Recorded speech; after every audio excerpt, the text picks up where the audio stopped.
Good morning everybody. Welcome to the Global Landscape Forum.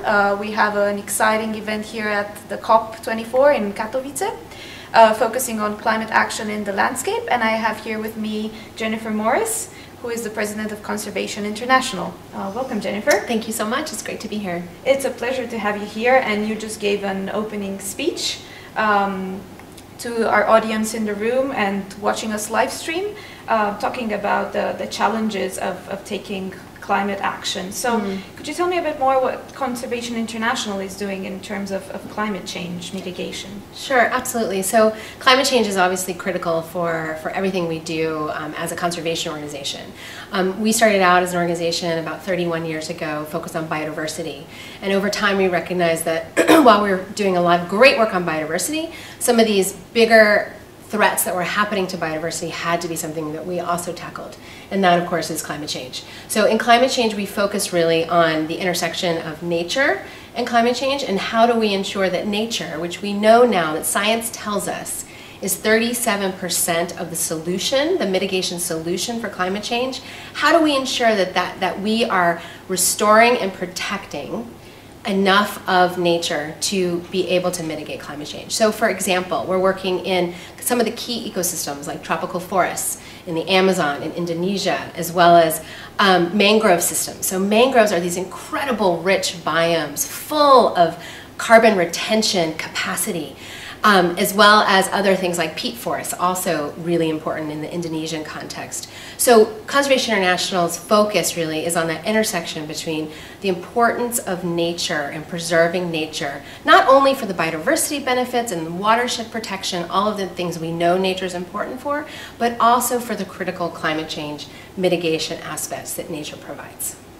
Okay, and another point in your speech was about how to prevent collapse and what are the key elements and actions we need to take. Can you develop a bit more of that? Sure. So, so what we're seeing increasingly I've been working in conservation for over 22 years now, and the experience that I've had is that we have two challenges as a community really. One is silos.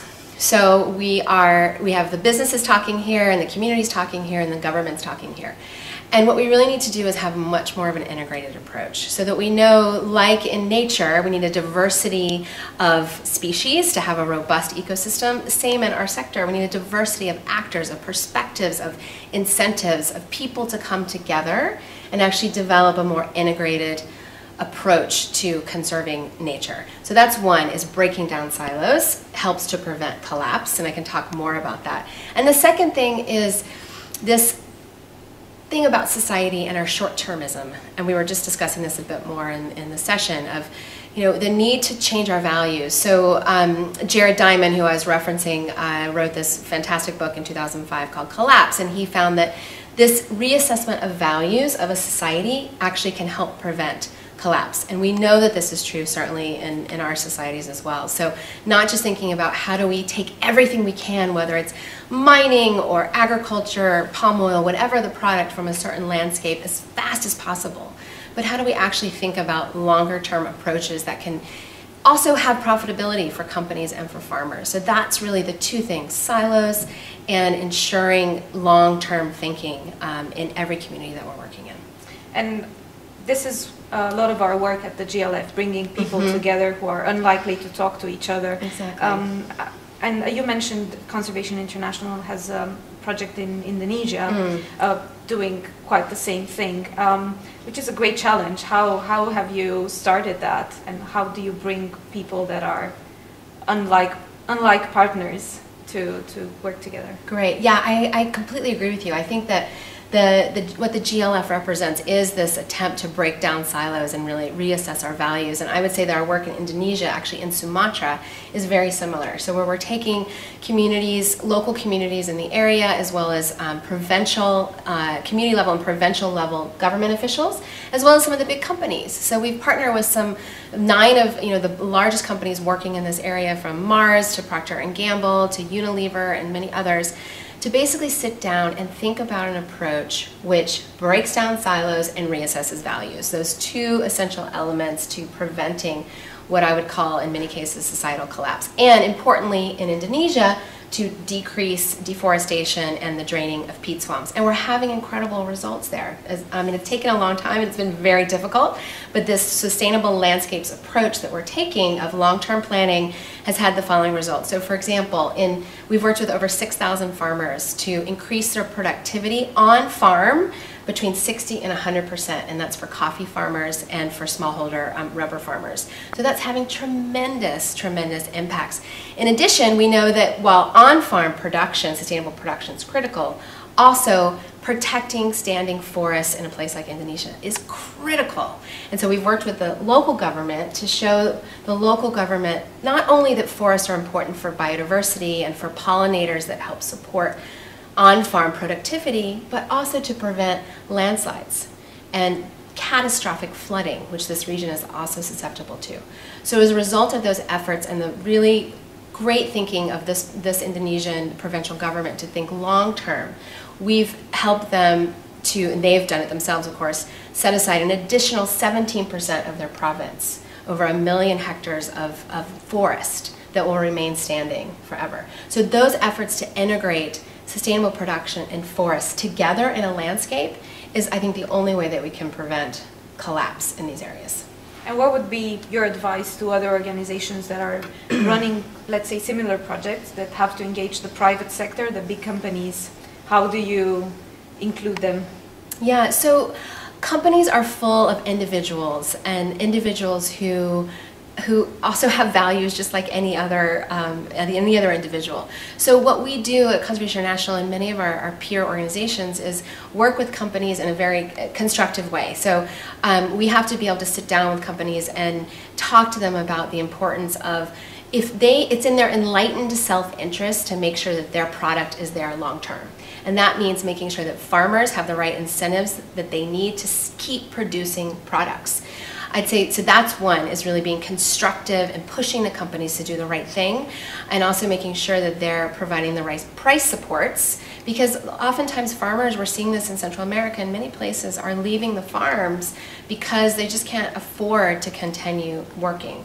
So with that, we need to make sure that the farmers stay producing products, and the companies of course have that self-interest to ensure that that happens. That's I think really, really critical thing. The second thing that we found to be increasingly essential, and also that the companies are receptive to, is breaking down the silos in the competitive space within the companies. So for the example that I used in Indonesia, these are companies which compete often with each other for products, for farmers, for supply, and we said to them, this is not about, this is to maintain the profitability of your company, you've got to work collaboratively in a pre-competitive space with your competitors. And they've done it, and they recognize the importance of that. We're doing that also in coffee with something called the Sustainable Coffee Challenge, where we've got almost 60% of the global coffee market coming together, making voluntary commitments for what we hope will be the world's first sustainable agricultural product, and that is coffee. Because they recognize that if they do everything right within their own company, it won't be enough. They've got to make sure the entire sector transforms. So my recommendation would be to encourage everyone to talk to companies about that, to tap into that enlightened self-interest, because only through pushing them in that way and getting them to talk together with other companies can we see real differences in each of the agricultural sectors we work in. And as a final thought, in the light of COP and the event today, what do you think is the next step we need to take within the narrowing window of action we have? So I think that it's clear that we all have to do more. We have to do it faster. A dear colleague of mine used to tell me that the work that we're in is not a sprint. We're sprinting a marathon. I think that's very true. I think that given the latest IPCC report, and we have a clear timeline, right? We know the urgency is there. We know that 2 degrees is going to be catastrophic. 1.5 is going to be very, very difficult. But we also know that we have about 12 years to do that. So my kind of hope and my push for this entire COP is that we all recognize the urgency, and that we get over some of these very, what I would call, minute issues that companies and countries in particular are bringing up, and we actually sit down and recognize that we are all in this together, and we got to go fast. Because if we don't go fast, we have the danger of collapse, of which we're already seeing in many communities, and that's not the world that any of us want to live in. Okay, well, thank you so much, Jennifer. It's a pleasure having you here. Thank you so much.